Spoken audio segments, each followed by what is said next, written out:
On se retrouve en direct dans Punchline sur CNews et sur Europe 1. On va évoquer dans un instant le fait qu'Emmanuel Macron met en scène son duel avec le Rassemblement national pour ces élections européennes. Mais Vincent Hervouet, vous m'avez interpellé sur le fait de ce que Emmanuel Macron, hier en Allemagne, a eu des propos à propos de l'Ukraine qui vous ont un peu fait tiquer. On va juste écouter ce qu'il a dit et pourquoi ça vous semble un peu inquiétant quand même à l'échelle de la France. Écoutez. Nous soutenons l'Ukraine pour résister et défendre son territoire et nous ne voulons pas d'escalade. C'est le même cadre dans lequel nous voulons intervenir. Ce qui a changé, c'est que la Russie a un peu adapté ses pratiques. Le sol ukrainien, oui, est attaqué, de fait, depuis des bases et qui sont en Russie. Alors comment on explique aux Ukrainiens qu'il va falloir protéger ces villes et au fond tout ce qu'on voit en ce moment autour de Kharkiv, si on leur dit « vous n'avez pas le droit d'atteindre le point d'où sont tirés les missiles ». En fait, on leur dit, on vous livre des armes, mais vous ne pouvez pas vous défendre. Donc nous, on reste exactement dans le même cadre. On pense qu'on doit leur permettre de neutraliser les sites militaires d'où sont tirés les missiles, et au fond, les sites militaires depuis lesquels l'Ukraine est agressée. Mais on ne doit pas permettre de toucher d'autres cibles en Russie, et évidemment, des capacités civiles ou d'autres cibles militaires. Vincent Hervouet, pourquoi c'est grave ce que dit Emmanuel Macron, là ? C'est parce qu'il parle des armes françaises, là ? Mais oui, bien sûr, il parle des armes françaises qu'on est censé livrer à l'Ukraine pour se défendre. Et donc, l'idée très transgressive, très disruptive du président, et pour l'instant très solitaire en Europe, c'est de dire, eh bien, avec ces armes, les Ukrainiens auront toute licence de s'en servir pour aller bombarder à l'arrière de la ligne de front, pour aller bombarder les villes, les casernes, les sites militaires russes. Ce qui est une agression envers la Russie. Et de la même manière, c'est parce qu'on va à la guerre sur deux jambes. La première jambe, c'est donc étendre le champ de bataille. La deuxième, avec des armes françaises. La deuxième, c'est d'envoyer des instructeurs français pour remplacer les officiers et les sous-officiers qui forment les conscrits pour envoyer ces hommes donc au combat. Donc les Français n'iront pas au combat, mais ils permettront de renforcer les lignes. Et il y a dans cette précipitation, dans cet engagement, une volonté du président qu'on comprend très bien de prendre le leadership en Europe sur le plan militaire. Mais vous regardez la tête de M. Scholz, le chancelier à côté, et vous vous dites... Mais Vincent, vous avez entendu que le porte-parole... Vous dites quoi ? Attendez, il dit terminez votre phrase. Qu'est-ce qu'il dit, Scholz ? Il dit au fou, pas au feu. Parce qu'il ne veut pas du tout, lui. Évidemment. Oui, il dit pas du tout. Justement, je ne sais pas, parce que le porte-parole de Scholz a dit hier qu'il n'excluait pas justement que les armes occidentales livrées aux Ukrainiens puissent... C'est assez il semblerait qu'il y ait un mouvement... Donc on est dans un engrenage. Sur l'engrenage. On est dans l'engrenage de la guerre. Mais j'ai l'impression qu'Emmanuel Macron a réussi à convaincre lors de son voyage en Allemagne... J'ai pas fait la guerre du Vietnam... Mais c'est exactement comme ça que les Américains y sont allés, pas à pas. Terrible. Pas à pas. Catherine Ney. On est dans l'engrenage de la guerre, Catherine Ney. C'est-à-dire qu'Emmanuel Macron, après avoir pensé, d'ailleurs c'était normal qu'il y pense, qu'on pouvait négocier avec Poutine, a compris que ça ne servait à rien. Donc là, il dit que sans défaite de la Russie en Ukraine, il peut y avoir de sécurité en Europe. Donc là, ce qu'il propose, il est logique avec ce qu'il vient de dire. C'est l'illustration. Bon. Il y a quelques pays, quand même, qui pensent ça aussi, mais qui ne vont pas jusqu'à aller aussi loin que lui. Bon, mais il n'empêche que Kharkiv va être peut-être... il va se passer des choses cet été, enfin, je ne sais pas ce qui va se passer, mais je veux dire, quid de l'avenir de l'Ukraine ? Comment on fait ? Si je peux réagir 2 secondes. Tatiana, et rapidement, parce qu'après je veux qu'on parle de l'aide juridictionnelle. Emmanuel Macron a beaucoup évoqué la question de ne pas franchir le seuil justement de belligérance ou co-belligérance. Et là, on est en plein dedans, en fait. Parce qu'on livre des armes, on a des troupes occidentales au sol. Et là, le président, quand même, explique, là, en Allemagne, qu'en fait, on va aider les Ukrainiens à aller taper des cibles en Russie, avec des armes livrées par les Occidentaux. Donc là, la question de l'ambiguïté stratégique, elle est vraiment très ambiguë, parce que là, on est en train de franchir quand même une ligne rouge de co-belligérance. C'est ça la vraie question. Allez, on avance. J'aimerais qu'on parle de ce qu'a décidé le Conseil constitutionnel, parce que c'était extrêmement important à mes yeux. Il restreignait jusqu'à présent l'aide juridictionnelle pour les étrangers en situation régulière sur notre sol. Et bien désormais, même les migrants clandestins sans papier y auront droit. Qu'est-ce que cela veut dire exactement ? Explication de Tancrède Guillotel. C'est au nom du principe d'égalité que la loi du 10 juillet 1991 a été censurée ce mardi. Cette loi conditionnait l'aide juridique aux étrangers à une situation régulière. Par exemple, une personne sous OQTF ou sans papier ne pouvait en bénéficier. Le Conseil constitutionnel a estimé ce mardi que les étrangers en situation irrégulière se trouvaient face à une rupture d'égalité. Une décision aussi politique, comme l'assure l'avocat Pierre Gentillet. Tout ça, le Conseil constitutionnel le tire de l'interprétation qu'il fait de la Constitution et d'un principe qui est le principe d'égalité. Il n'y a pas une juridiction supranationale, une juridiction européenne qui va venir annuler la décision du Conseil constitutionnel. Là, c'est un vrai sujet politique qui se pose ici. L'aide juridictionnelle permet aux personnes disposant de ressources modestes d'obtenir l'assistance d'un avocat pour engager un procès ou se défendre, trouver un accord ou faire exécuter une décision de justice. L'État prend en charge une partie ou la totalité des frais du procès, notamment les honoraires de l'avocat, les frais de l'expertise, ainsi que la rémunération de l'huissier de justice. La décision est entrée en vigueur ce mardi. Cette décision du Conseil constitutionnel, Geoffroy Lejeune, elle interpelle. Parce que si vous êtes un Français qui gagne un tout petit peu plus de 2 000 € par mois, vous n'avez pas le droit à l'aide juridictionnelle. En revanche, si vous êtes un clandestin, sans papier, en situation irrégulière sur le sol français, vous y aviez droit. Ouais. Et ça pose question. Grâce à François Hollande, ça n'est plus un délit d'être irrégulier sur notre territoire. Mais là, c'est grâce au Conseil constitutionnel. Je faisais de l'ironie, cher Laurence, mais comment vous dire, au-delà du fait que l'abolition dans notre droit de la différence entre un Français et un étranger, moi, me choque, au-delà de ça, tout l'enjeu de la loi immigration, il y a quelques mois, dont on a beaucoup débattu, c'était de retrouver, c'est ce que je voulais, Gérald Darmanin, retrouver une forme de maîtrise sur le maquis administratif et juridique qui empêche l'expulsion des étrangers qui n'ont rien à faire chez nous. C'était tout l'enjeu. C'est ça. Et il fallait le faire, et c'était son problème, et d'ailleurs il l'avouait comme ça en disant qu'il n'était que ministre de l'Intérieur et qu'il ne pouvait pas faire non plus des miracles.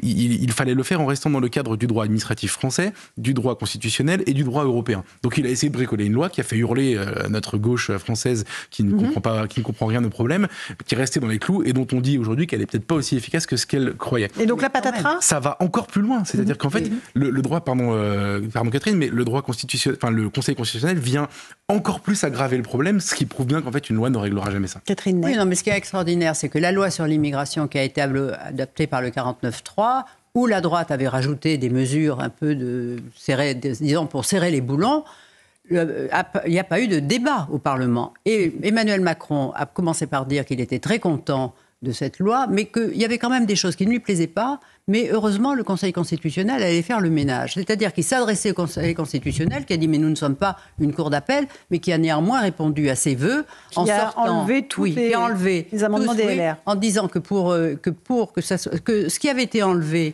n'était pas anticonstitutionnel, mais qu'il n'était pas dans l'intitulé de la loi, et que si on voulait que ce qu'ils enlevaient soit adopté, il faudrait faire une autre loi qui annonce dans l'énoncé ce qui était retiré. Vous voyez, ils ont fait du juridisme.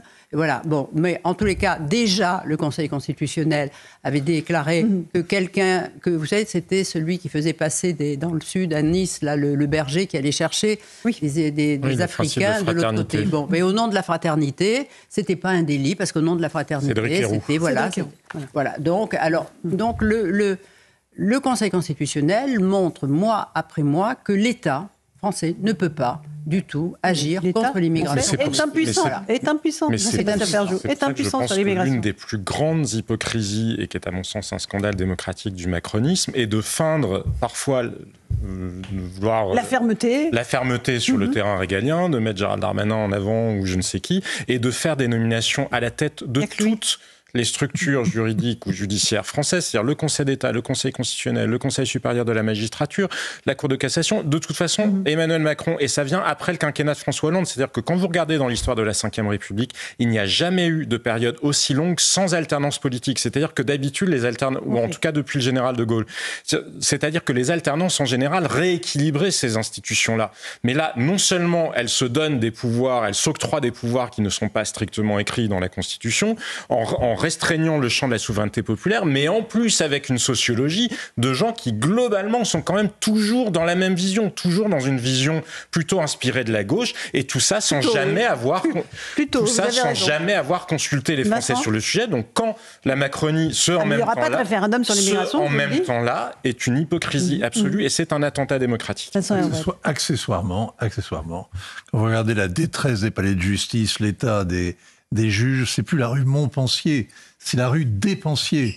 Ça va coûter en plus une fortune qu'on n'a pas. Alors, en 2020, il y avait 25% de l'aide juridictionnelle totale qui avait été accordée à des étrangers. Là, si on rajoute tous les illégaux, je ne sais pas à combien ça peut monter. C'est un gouffre financier. Deux petites choses pour prolonger ce que vous disiez, Catherine. En effet, la loi immigration, après moult et moult débats et puis un passage en force, ça a permis de régulariser, ça n'a pas été retoqué, les travailleurs sans papier dans les métiers dits en tension. Là, l'affaire, c'est quoi? C'est 4 salariés qui sont en situation précaire, qui vont devant les prud'hommes de Paris et qui demandent une requalification de leur contrat en CDI. Donc, c'est vrai que là, si vous voulez, on est quand même dans une aberration, une sorte de poids, de mesure hallucinante. On a eu des débats hallucinants autour d'une régularisation dans des métiers dits en tension. Et là, dans des métiers tout court, on aide, on donne la prime, en fait, aux sans-papiers. Donc ça, c'est vrai quand même, ça peut poser une question. Cela dit, moi, je vais même aller plus loin. Je vais vous dire, là, on s'offusque de ça, mais dans quelques mois, le jour où le débat sur l'AME sera réouvert... L'aide médicale d'État. Voilà. Donc, pour les personnes qui sont sans papier, on va tous tomber des nues parce qu'il y a quelque chose qu'on n'a pas pointé, c'est dans le rapport Stefanini-Evin. Il y a une aberration totale et qui me semble encore plus aberrante que ce qu'on est en train d'évoquer là, c'est que les personnes sous OQTF, figurez-vous, continuent à bénéficier de l'AME et que les personnes sous OQTF, c'est non seulement celles qui, pour le logement des OQTF, c'est non seulement celles qui habitent dans un logement, mais tous les co-occupants. Les co-occupants n'étant pas du tout strictement liés qu'à la famille, mais tous les colocataires. Donc, voilà, on va aller de désillusion en désillusion. Et quand on voit que la Cour des comptes pointe qu'il manque 50 milliards d'euros dans une période de déficit budgétaire énorme pour ramener le déficit à 3%, là, il y a quand même une vraie question aussi budgétaire qui va se poser. Geoffroy Lejeune. Ah bah, si j'étais Bruno Le Maire, je sais où j'irai chercher mes économies la prochaine fois, c'est sûr. C'est pas là qu'il va aller. Par ailleurs, ce débat, vous remarquerez, le débat sur le coût de l'immigration n'inclut jamais, par exemple, ce genre de dépenses. Évidemment, le député en plateau, dans l'heure précédente de votre émission, nous le disait, il va y avoir une explosion, et c'est parfaitement normal. Et quand on évoque le coût de l'immigration, il y a beaucoup d'études très scientifiques qui nous disent que la France est gagnante, mais elle n'intègre pas ce genre de dépenses. Et Nicolas Sarkozy, qu'on évoquait tout à l'heure dans cette interview au Figaro, fait un lien évident, dit-il, entre immigration et délinquance. Il estime que ne pas le reconnaître constitue un déni de réalité. Catherine Ney. Ben oui, mais enfin, les Français le reconnaissent. Même chez Renaissance, ils le reconnaissent. Votre Bréjon, qui était sur mon plateau lundi, le disait. Oui, parce que, non, mais les Français ne pensent pas que tous les immigrés font des délits et sont dangereux, mais il se trouve que quand il y a un accident ou des coups de couteau, c'est presque toujours des gens issus de l'immigration. Donc ça crée un très mauvais climat en France. Et surtout, c'est une erreur intellectuelle majeure. Sur le terrain. C'est quoi le raisonnement qu'ils nous font? C'est-à-dire, ils disent, si on reconnaît qu'il y a un lien, ou il serait raciste de reconnaître qu'il y a un lien entre immigration et insécurité. Mais c'est un piège intellectuel absolu, parce que quand la réalité montre qu'il y a un lien, ben c'est toujours pas une raison pour être raciste. C'est-à-dire qu'une fois qu'ils ont tellement dit « il est raciste de dire ça », ben non, quand la réalité les dément, ça n'est toujours pas une raison pour être raciste, parce que comme le soulignait Catherine à l'instant, il y a une grande différence entre le fait que les immigrés soient surreprésentés parmi la délinquance ou la criminalité, avec le fait que tous les immigrés seraient des criminels ou des délinquants, ce que personne ne pense évidemment. Allez, il est 18h51, une manifestation est en train de se dérouler à Paris, place Saint-Augustin, manifestation pro-palestinienne, il y en a quasi une tous les soirs désormais. On va rejoindre nos envoyés spéciaux. Est-ce qu'il y a du monde sur place? Dans quelle atmosphère cette manifestation se déroule-t-elle, s'il vous plaît? Déjà.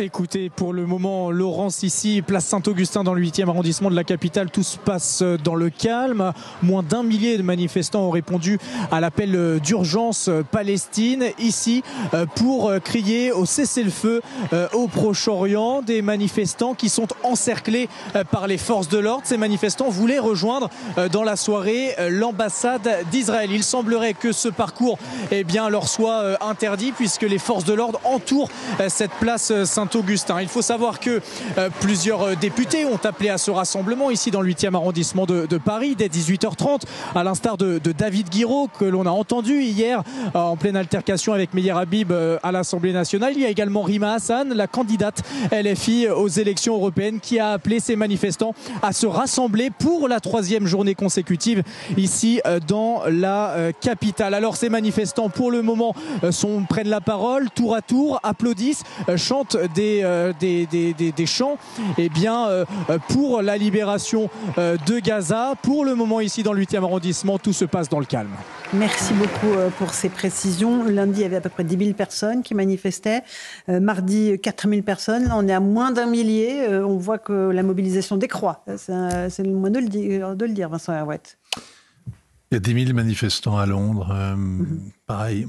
Oui, mais quand vous regardez à Londres, la foule à Londres, c'est pas la même qu'ici. Non. Non. C'est quand même que des immigrés, que des gens venus de... Voilà. Oui, là, je ne sais pas très bien qui sont les jeunes. Il y a beaucoup de jeunes. Il y a beaucoup de jeunes. Beaucoup de jeunes. Là, il y a beaucoup de jeunes. Enfin, là, ils sont moins d'1 millier. La mobilisation n'est pas exponentielle. Qu'est-ce que ça veut dire ? Ça veut dire que, voilà, c'est un... Ça veut dire que vous avez un espèce de... Il y a le sentiment d'injustice qui anime tous ces gens, et sans aucun doute sincère. Ils ont l'impression d'alerter ainsi l'opinion sur le sort abominable des civils palestiniens pris en otage, sauf que ils n'ont pas réalisé qu'ils sont pris en otage par le Hamas, dont ils font le jeu en manifestant, autant qu'ils sont la proie des combats. Ce qui est stupéfiant, si vous voulez, quand on regarde ça avec un peu de distance, c'est que la cause palestinienne, tout le monde en a entendu parler.